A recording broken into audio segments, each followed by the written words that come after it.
teknik modifikasi cuaca. Saya akan menelisiknya eksklusif.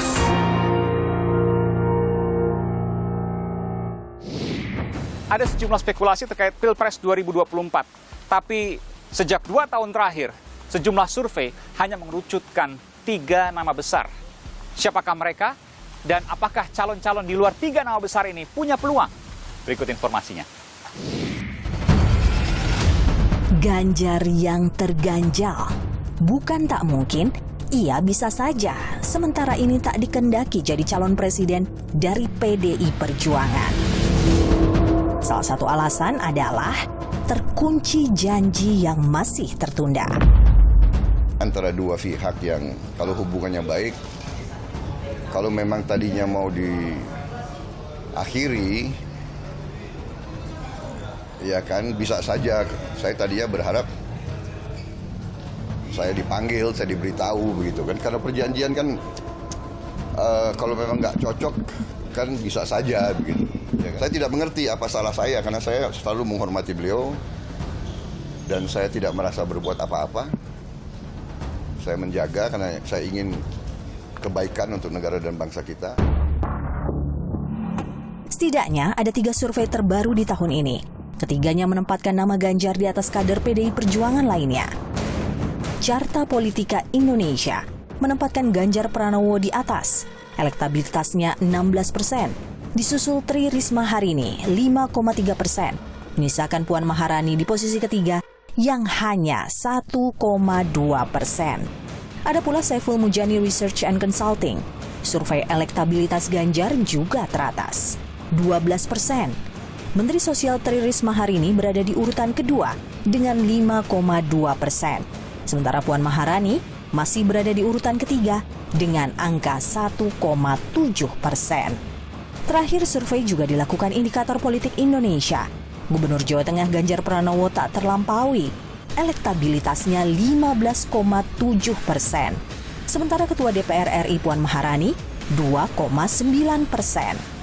Meski sejumlah nama kadernya mencuat, PDI Perjuangan mengaku belum membahas soal Pilpres 2024.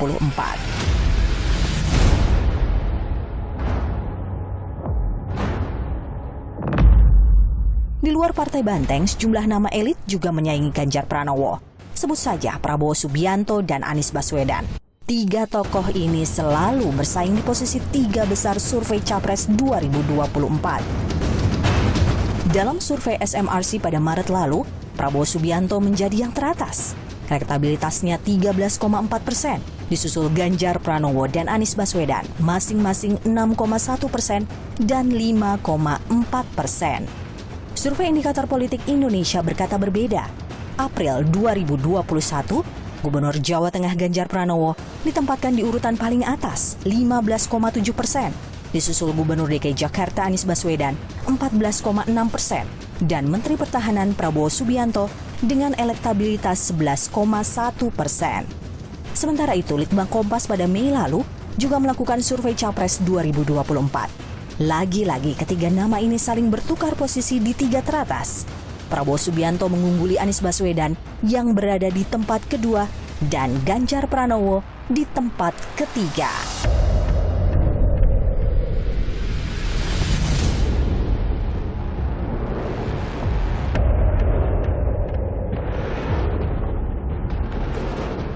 Di tengah riuhnya perseteruan Capres, muncul perbincangan yang menyamakan Ganjar Pranowo dengan Joko Widodo. Keduanya memang tak memiliki darah biru alias bukan keturunan pendiri partai. Lalu hal lain muncul. Ganjar berkicau di akun Twitternya, makan mie layaknya anak kos. Idiom anak kos ini seolah-olah dia tidak memiliki Partai. rumah. Dia tidak memiliki partai. Yang punya partai adalah orang lain. Sambil makan mie rebus warna kuning, ada daun hijaunya tanpa saus merah. Pilpres masih jauh, tapi genderang telah lama bertabuh. Bergema riuh, berbeda belakangan menjadi gaduh. Namun sesungguhnya, baik bagi publik untuk menilik sebelum akhirnya suara pilihan berlabuh. Pilpres masih jauh, tapi getarannya sudah terasa sejak sekarang. Internal yang meradang atau bahkan sosok yang dijagokan yang bakal hilang dari panggung pemilihan. Apa yang terjadi sesungguhnya menarik untuk kita cermati ke depan.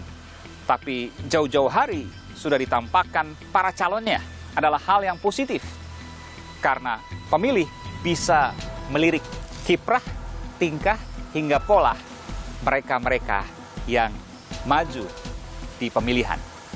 Saudara, saya Aiman Wicaksono. Salam.